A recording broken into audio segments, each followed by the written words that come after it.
Hello friends, CDG career institute में आपका स्वागत है।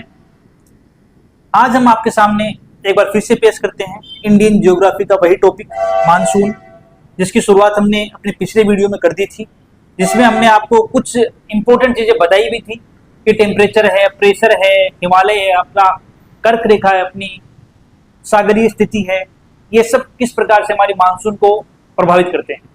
आज जो क्लास है उस मानसून की क्लास को हम कंटिन्यू करते हुए कुछ और इंपॉर्टेंट पॉइंट आपको बताएंगे जो हमारे मानसून के लिए क्या है, बहुत ही महत्वपूर्ण है। ठीक है, तो चलिए शुरू करते हैं।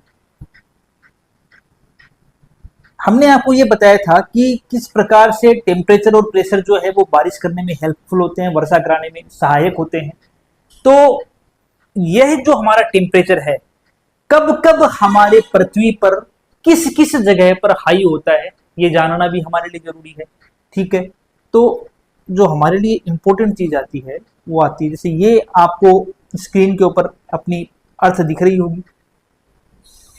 ठीक है, ये हमारी अर्थ है। अर्थ के बीचों बीच से जो लाइन गुजरती है, जैसे ये हमारी अर्थ के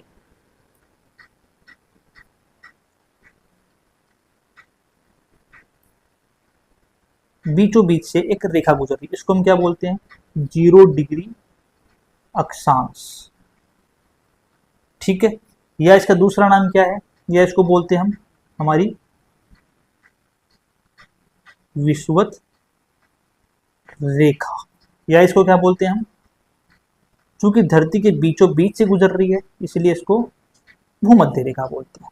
ठीक है, आपको एक इमेजिनरी लाइन दिख रही है, अभी हमने ड्रॉ की है, अर्थ के बीचों बीच से होती हुई जा रही है। उस अर्थ के बीचों बीच से जाती हुई जो इमेजिनरी लाइन है उसको हमने क्या नाम दिया?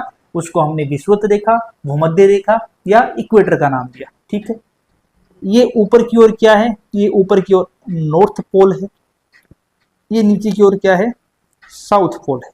ठीक है, अब दूसरी एक इमेजिनरी लाइन ड्रॉ करते हैं। ये हमारी एक दूसरी इमेजिनरी लाइन है, इसको हम क्या बोलते हैं? 23.5 डिग्री उत्तरी अक्षांश। इसको हमने क्या नाम दिया? 23.5 डिग्री उत्तरी अक्षांश, क्योंकि उत्तर की ओर है इसलिए 23.5 डिग्री उत्तरी अक्षांश। दूसरी हम लाइन ड्रॉ करते हैं, ये होगी, ये नीचे की ओर है तो इसको क्या बोलेंगे? 23.5 डिग्री दक्षिणी अक्षांश। जो हमारा 23.5 डिग्री उत्तरी अक्षांश है इसको हम क्या बोलते हैं? इसको हम बोलते हैं यहां से कर्क रेखा। 23.5 डिग्री उत्तरी अक्षांश क्या कहलाता है? हमारी कर्क रेखा कहलाता है। और 23.5 डिग्री दक्षिणी अक्षांश क्या कहलाता है? ये हमारी मकर रेखा के नाम से जाना जाता है। ठीक है, 3 इमेजिनरी लाइन बनाई है हमने, एक 0 डिग्री अक्षांश या भूमध्य रेखा या विषुवत रेखा है, एक 23.5 डिग्री उत्तरी अक्षांश यानी कर्क रेखा है, और एक 23.5 डिग्री दक्षिणी अक्षांश यानी कि हमारी मकर रेखा है। इतना क्लियर है? अब होता क्या है, इतना कुछ हमने क्यों लिखा है? इतना हमने इसलिए लिखा है, एक बार इसको वापस थोड़ा छोटा कर लेते हैं ताकि समझने में हमारी इजी हो। ठीक है,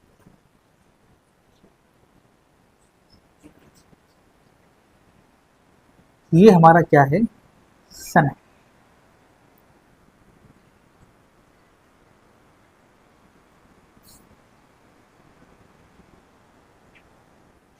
ठीक है, क्या है हमारा? ये हमारा सन है। ठीक है, सन क्या होता है? सन जो है वो हीट वेव निकालता है। ठीक है, अब यह सूरज जो है ये हमारी पृथ्वी क्या कर रही है? इसी सन के चारों ओर चक्कर लगा रही है। ये जैसे मान लो हमारी पृथ्वी का पाथ है, पृथ्वी इसी सन के चारों तरफ क्या लगा रही है? चक्कर लगा रही है। ठीक है, यह जो हमारा सन है, यह जो हमारा सूरज है, इसकी लोकेशन पृथ्वी के रोटेटरी मूवमेंट के कारण से क्या होती रहती है? चेंज होती रहती है। जैसे कि कभी जो हमारा सन होता है, इसको हम उसी से दिखाते हैं जैसे शुरू में दिखाया हमने। रेड ले लेते हैं एक बार। ठीक है, जैसे ये हमारा सन एक बार यहाँ है, एक बार हमारा सन यहाँ है और एक बार हमारा सन यहाँ। इसका मतलब ये नहीं है कि सन नजदीक पहुंच गया है, हमने एक डायग्रामिक रिप्रेजेंटेशन के लिए सन की लोकेशन को थोड़ा सा इस तरीके से दिखाया है। यानी कि डायग्राम में क्या दिख रहा है हमें, कि डायग्राम में दिख रहा है कि सन एक बार विषुवत रेखा पर है, एक बार सन कर्क रेखा पर है, एक बार सन मकर रेखा पर है। तो सन का विषुवत रेखा से कर्क रेखा की ओर जाना ये क्या कहलाता है, सूर्य का उत्तरायण होना। ठीक है, सन का वापस नीचे की ओर आना, चूंकि उत्तर की ओर गया है इसलिए इसको उत्तरायण बोलते हैं, चूंकि नीचे की ओर आ रहा है इसलिए इसको क्या बोलेंगे, इसको हम बोलेंगे दक्षिणायन होना। सूरज का उत्तर की ओर जाना उत्तरायण, सूरज का दक्षिण की ओर आना दक्षिणायन। तो जब सूरज जो है, अच्छा सूरज भूमध्य रेखा पर कब होता है, ठीक है, तो सन भूमध्य रेखा पर साल के अंदर 2 बार आता है। जो हमारा सूरज है वो भूमध्य रेखा पर क्या है, साल में 2 बार आता है। पहली बार कब आता है, पहली बार सन आता है यहाँ पर 23 मार्च को। ठीक है, 23 मार्च जो है, उस 23 मार्च को सन की लोकेशन क्या होती है, 23 मार्च को सन की लोकेशन जो है वो हमारी विषुवत रेखा पर होती है। जब सूरज विषुवत रेखा पर होगा तो इसका मतलब ये विषुवत रेखा वाला, जो इसको हम ब्लैक से ले लेते हैं, ये जो हमारा विषुवत रेखा वाला एरिया है पूरा का पूरा, ये वाला एरिया क्या हो जाएगा, गर्म हो जाएगा। ठीक है, ये पूरा विषुवत रेखा वाला एरिया क्या हो जाएगा, ये पूरा का पूरा विषुवत रेखा का जो एरिया है ये गर्म होगा। ठीक है, यानी कि यहाँ पर क्या बनेगा, यहाँ पर लो प्रेशर का फॉर्मेशन होगा। ठीक है, जहां पे सनलाइट ज्यादा, क्योंकि सन कहां लंबवत पड़ रहा है, विषुवत रेखा पे, तो विषुवत रेखा का एरिया क्या हो गया, गर्म हो गया। यानी कि यहाँ पर क्या बना, यहाँ की जो एयर थी वो गर्म होकर के ऊपर की ओर उठ गई। जब एयर गर्म होकर के ऊपर की ओर उठ गई तो ऑलरेडी प्रेशर क्या होगा, लो प्रेशर होगा। दूसरा, अब सन क्या होगा, उत्तर की ओर चलना स्टार्ट होगा तो उसी को उत्तरायण बोलते हैं। तो सन जो है वो उत्तर की ओर चलता हुआ 21 जून को हमारी कर्क रेखा पर सीधा चमकना स्टार्ट हो जाएगा। ठीक है, सूरज कब चमकेगा हमारी कर्क रेखा पर, 21 जून को। तो जब सूरज 21 जून को कर्क रेखा पर सीधा चमकेगा तो इस दौरान क्या होगा, वो जो गर्मी का है एरिया, हमने क्या कहा कि अब गर्मी कहां पड़ जाएगी, हमारे कर्क रेखा पर गर्मी पड़ने लग जाएगी। यानी हमारी कर्क रेखा जो है वो गर्म होगी। यानी कि कर्क रेखा पर जो जो एरिया पड़ रहे हैं वहां उन सभी एरिया में गर्मी बढ़ जाएगी, और उन सभी एरिया में गर्मी के बढ़ जाने के कारण से अब वहां क्या हो जाएगा, वहां लो प्रेशर का डेवलपमेंट हो जाएगा। ठीक है, जब सूरज कर्क रेखा पर चमक रहा है तो विषुवत रेखा क्या होगी, कंपेरेटिवली ठंडी होगी, तो उस टाइम यहाँ पर हाई प्रेशर बन जाएगा। अब सन का क्या होगा, दक्षिणायन होना स्टार्ट होगा, और सन जो है वो 22 दिसंबर, इसको इससे लिख लेते हैं, सन जो है वो 22 दिसंबर को कहाँ चमकेगा, 22 दिसंबर को यह सन वापस हमारी मकर रेखा पर चमकेगा। तो जब सन मकर रेखा पर चमकेगा उस टाइम पर जो हमारी मकर रेखा है, उस मकर रेखा पर क्या हो जाएगा, लो प्रेशर का डेवलपमेंट हो जाएगा। यानी कि हम क्लियर यह बात समझ रहे हैं कि सूरज जो है वो जहां जहां पर लंबवत चमक रहा है वहां वहां पर गर्मी बढ़ जाती है, और उन एरिया के अंदर लो प्रेशर का डेवलपमेंट होता है। तो वह एरिया जहां पर टेम्परेचर ज्यादा होता है उन एरिया को हम ITCZ एरिया के नाम से जानते हैं। इंटर ट्रॉपिकल कन्वर्जन जोन बोलते हैं इनको, इंटर ट्रॉपिकल कन्वर्जन जोन क्या कहलाते हैं, वो इंटर ट्रॉपिकल कन्वर्जन जोन के नाम से जाने जाते हैं। जहां जहां सनलाइट ज्यादा वहां वहां ITCZ शिफ्ट हो जाएगा, और जहां जहां ITCZ शिफ्ट होगा वहां वहां पर लो प्रेशर का फॉर्मेशन होगा। इतना क्लियर है। ठीक है, तो हमने अभी 3 चीजें बताई। 21 जून को सूरज कहां चमक रहा है, हमारी कर्क रेखा पर चमक रहा है। यानी कि मार्च से लेकर के गर्मी पड़ना जो है हमारी इंडिया में स्टार्ट होगी, मार्च से गर्मी धीरे धीरे स्टार्ट होती है, और 21 जून का दिन जो है उस दिन जब सूरज कर्क रेखा पर लंबवत चमक रहा है तो हमारे यहाँ ये सबसे बड़ा दिन होता है। ठीक है, पहली बात। दूसरी बात, गर्मी जो है वो पीक पर भी होती है इस टाइम पे, तभी तो मानसून की एंट्री होगी, क्योंकि लो प्रेशर का डेवलपमेंट हो जाएगा। ठीक है, 23 मार्च को सूरज जो है वो विषुवत रेखा पर सीधा चमक रहा है, और फिर से 22 दिसंबर को सूरज मकर रेखा पर चला गया दक्षिणायन होते हुए। यानी कि यहाँ पर ये हमारी क्या होती है, सबसे बड़ी रात होती है, रात, और ये सबसे बड़ा दिन, सबसे बड़ा दिन हो गया। ठीक है, तो ये किसकी बात आ गई? ये बात आ गई हमारे कंसेप्ट, यहां से हमने क्या निकाला कि किस प्रकार से सन की लोकेशन चेंज हो रही है और उसके लोकेशन के कभी कर्क रेखा, कभी विषुवत रेखा, कभी मकर रेखा पर चमकने के कारण से किस प्रकार से आईटीसीजेड उधर ही शिफ्ट हो जाता है और आईटीसीजेड किस प्रकार से वर्षा कराने में हेल्पफुल होगा, क्योंकि लो प्रेशर है तो हाई प्रेशर की तरफ से हवाएं जाएंगी, लो प्रेशर की तरफ अपने साथ बादल लेके जाएंगी और वहां पर क्या करवाएंगी? बारिश करवाएंगी। कितना क्लियर है? ये कंसेप्ट हमें समझ में आ गया है। ठीक है, अब हम अगले कंसेप्ट की बात कर लेते हैं एक बार यहाँ पे फिर से, ये ले लेते हैं हम। ठीक है, खाली स्लाइड ले लेते हैं, वो ज़रा बेटर रहेगा कि हमें कुछ जोन और समझने हैं। ठीक है, अब हम बात करते हैं, हमने बताया था आपको कि ये तो हम समझ गए कि पृथ्वी के ऊपर सूरज जो है वो कब कहाँ पर लंबवत चमकता है, उसके बेसिस पे ही वहाँ पर लो प्रेशर और दूसरे एरियाज के अंदर हाई प्रेशर का फॉर्मेशन होता है। जहाँ हाई प्रेशर है वहाँ से एयर लो प्रेशर की तरफ फ्लो होगी और लो प्रेशर जहाँ पर है वहाँ पर एयर हल्की होकर ऊपर की ओर उठ रही है, वो कहीं ना कहीं डिसेंड तो करेगी, वो जहाँ डिसेंड करेगी वहीं हाई प्रेशर का फॉर्मेशन कर देगी। तो जो हमारी अर्थ है, हम एक डायग्राम ड्रॉ करते हैं, एक सर्कल ले लेते हैं, ये ले लेते हैं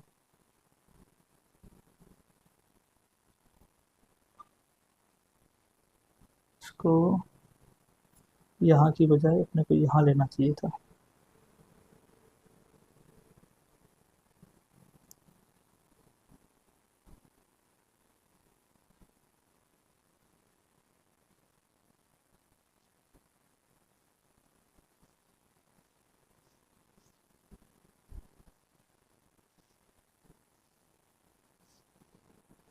ठीक है,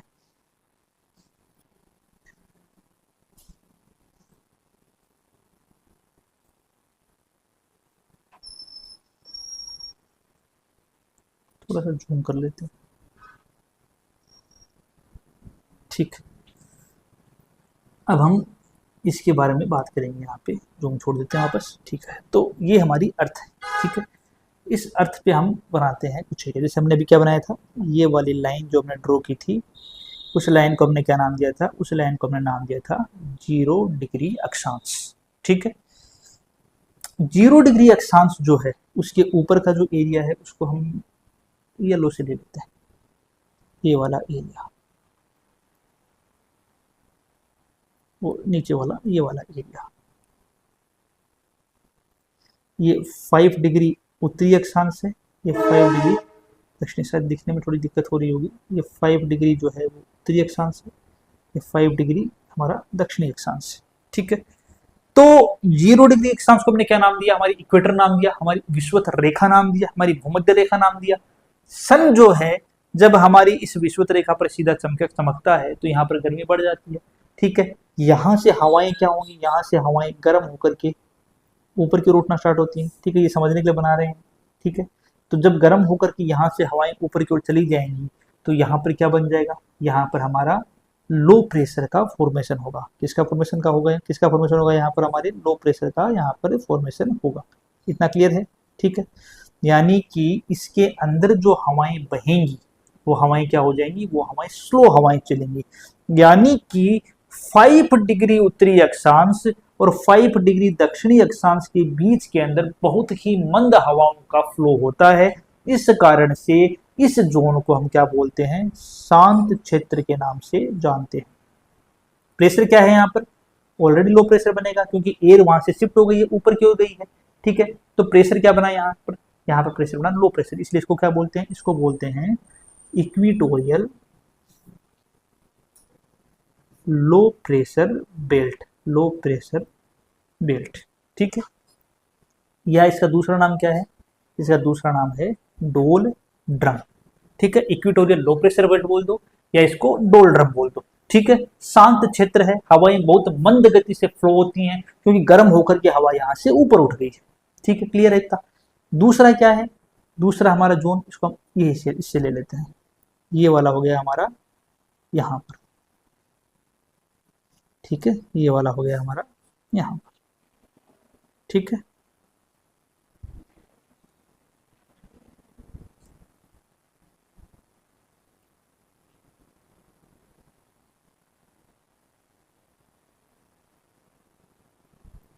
इसको बोलते हैं 30 डिग्री उत्तरी अक्षांश, इसको बोलते हैं 30 डिग्री दक्षिण अक्षांश।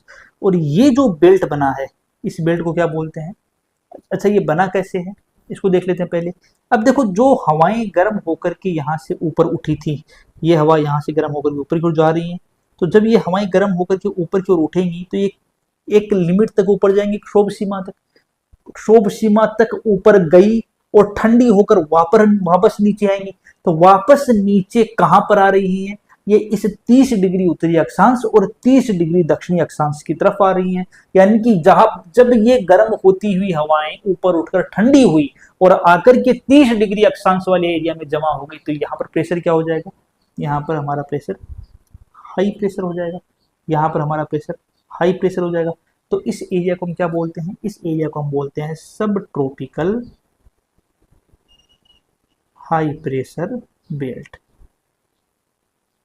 क्या नाम दिया इसको हमने? इसको हमने नाम दिया सब ट्रॉपिकल हाई प्रेशर बेल्ट का नाम दे दिया। इतना क्लियर है? ठीक है, दोनों जगह पे प्रेशर क्या है? हाई है। ठीक है, इसके ऊपर जो बेल्ट आती है इसको हम इससे दिखा लेते हैं। ये वाली हमारी बेल्ट हो गई, ठीक, ये हमारी बेल्ट हो गई यहाँ पर, ये वाली। ठीक है,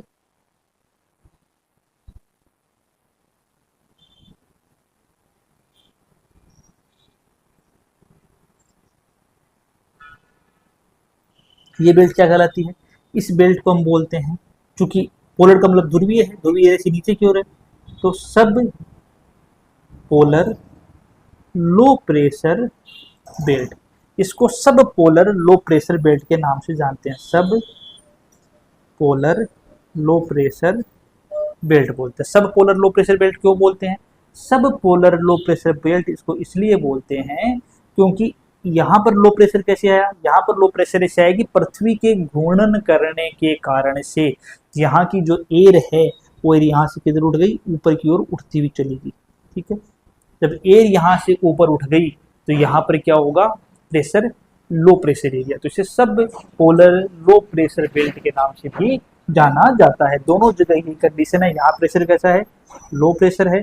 यहाँ प्रेशर कैसा है? Low pressure. और सबसे ऊपर की ओर कौन सा एरिया आ गया? ये वाला एरिया। इसको हम क्या बोलते हैं? ये हमारा पोलर एरिया है, ध्रुवीय एरिया है। तो यहाँ पर प्रेशर क्या होगा? ऑलरेडी हाई प्रेशर होगा, क्योंकि ध्रुवीय एरिया में तो कंटिन्यूसली बर्फ का डिपोजिशन होता है। तो ये हमारा हाई प्रेशर एरिया होगा। और पोलर एरिया है तो इसको पोलर हाई प्रेशर बेल्ट के नाम से जानते हैं। इसको हम किस नाम से जानते हैं? इसको हम पोलर हाई प्रेशर बेल्ट के नाम से जानते हैं। अब ये हाई प्रेशर है तो हवाएं किधर जाएंगी? ध्रुवीय क्षेत्रों से। सब पोलर लो प्रेशर बेल्ट की ओर जाएंगी। हवाएं किधर जाएंगी? इधर की ओर जाएंगी। सब पोलर लो प्रेशर बेल्ट की ओर जाएंगी। ठीक है, जो हमारा शांत क्षेत्र है उस शांत क्षेत्र में हवाएं किधर से आएंगी? इस हाई प्रेशर वाले बेल्ट से हवाएं ये आएंगी नीचे की ओर।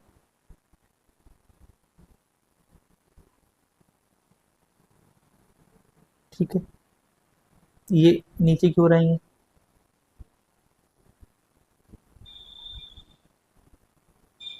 ठीक है, ये हाई प्रेशर एरिया है। ऊपर एरिया कौन सा है? लो प्रेशर एरिया है। तो यहां हवाएं कैसे जाएंगी?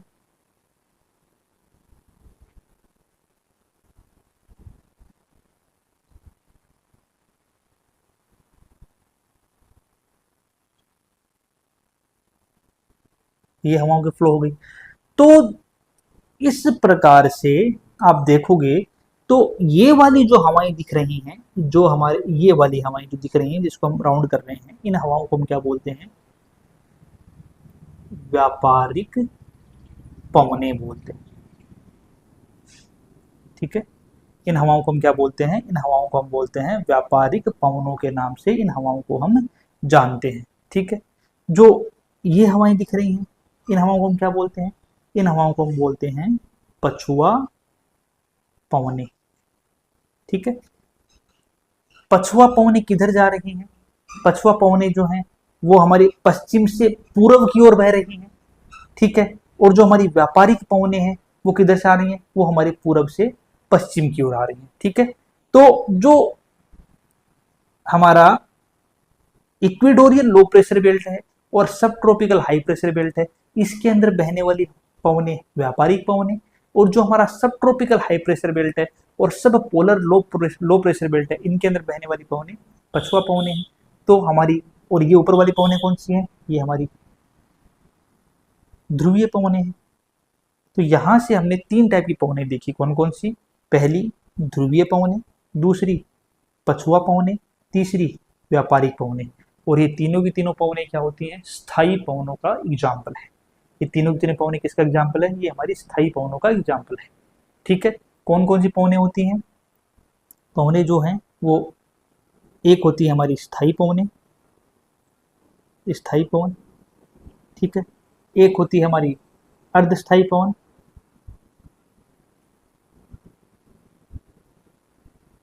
एक होती है हमारी पवनें अस्थायी पवनें, अस्थायी पवन। स्थायी में हमने क्या क्या बताया आपको, स्थायी में हमने बताया आपको व्यापारिक पवन बता दिया, हमने पछुआ पवनें बता दी, और हमने आपको ध्रुवीय पवनें बताई, ध्रुवीय पवन। अर्धस्थायी में क्या बताया, मानसूनी पवनें। और अस्थायी में क्या होता है, जैसे चिनुक होती है वो अस्थायी है, ठीक है। इसके अलावा भी हमारी जैसे कि हेमट्टन होती है वो अस्थायी पवनें हैं। तो ये हमारी अस्थायी पवनों की एग्जाम्पल है। स्थायी में व्यापारिक हो गई, पछुआ हो गई, ध्रुवीय हो गई, अर्धस्थायी में मानसूनी हो गई, और ये हमारी अस्थायी पवनों का एग्जाम्पल है। तो अभी हमने क्या देखा, अभी हमने आपको बताया कि किस प्रकार से हमारी अर्थ जो है उसके अंदर आपके पोलर बेल्ट पाए जाते हैं, ठीक है। जहाँ गर्मी ज़्यादा वहाँ ITCZ की शिफ्टिंग, जहाँ ITCZ ज़्यादा वहाँ लो प्रेशर, और किस किस प्रकार से इन एरियाज के अंदर पवनों का फ्लो होता है। अब इन्हीं पवनों के माध्यम से हम इंडियन मानसून को समझेंगे, ठीक है। अभी तक हमने जो देखा वो मानसून के बेसिक कंसेप्ट ही थे। तो मानसून को पढ़ने से पहले, इंडियन मानसून को पढ़ने से पहले हमारा जानना जरूरी था, तो हमने उन सभी चीजों को जाना। अब हम अगली क्लास के अंदर भारतीय मानसून की बात करेंगे। धन्यवाद।